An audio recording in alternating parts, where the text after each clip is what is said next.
बहुत दिनों से तोरा कुछ कहल चाहे रियान पप्पा, लेकिन कह नहीं पारलियन। आवे तनिटा हिम्मत मिलल छन तो तोरा कही रहल छन।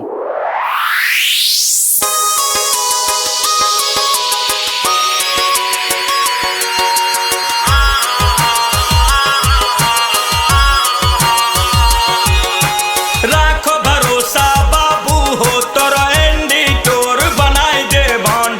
टाइम याद दो यारों के साथ एरोप्लेन घुराई देवन। सोना के तोरा हुक्का लानी देव भरथन पोता चिलम तोरा मम्मी लेली डायमंड जुबली पे बनबै भान फिल्म तोरा। दू बेटा तोरा जान छ बाबू काम बोलो तो ऑर्डर दे। एक ठोकर थन से बात तोरो एक ठोखट थन बॉर्डर पे।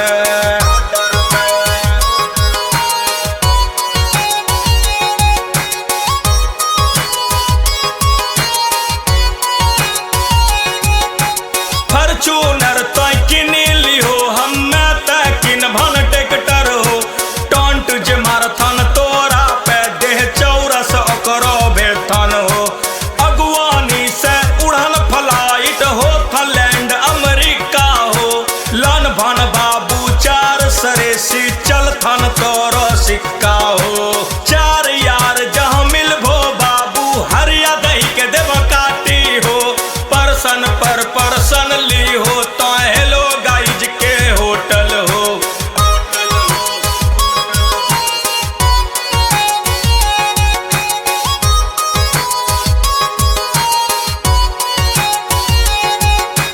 कुछ नहीं करे छी हम चोरी चारी मोछ ऐठी के कहो तोय तानी छाती तोय हरदम कहो आलोक बेटा हमरो छ। सरनाम तोरो हमरा मिल ले बाबू कुछ नहीं चाहिए आरु हमरा हो। माय हमरो देवी जगदम्बा शिव से बढ़ के तोय छो हो। छुए नहीं छिया नशा भांग के रोशन करबन नाम तोरो। दुनिया बनते फैन हमरो त प्राउड करथन गाँव तोरो।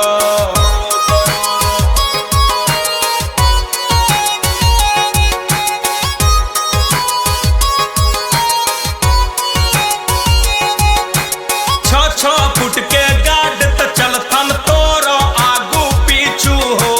इंडस्ट्री में तोरो बेटा ऐलान मची गेलन खलबली हो। याद आबै छन तोरो बाबू हमरा छोड़ के चल गेलो हो। माय हमरो दिन भर छै काने लोर पोछबैया नहीं को हो। लाख जन्म हम कोशिश करबन तोरो बेटा बनियान हो। तोरो कृपा से दुनिया के सब सुख हमें पैलिहन हो।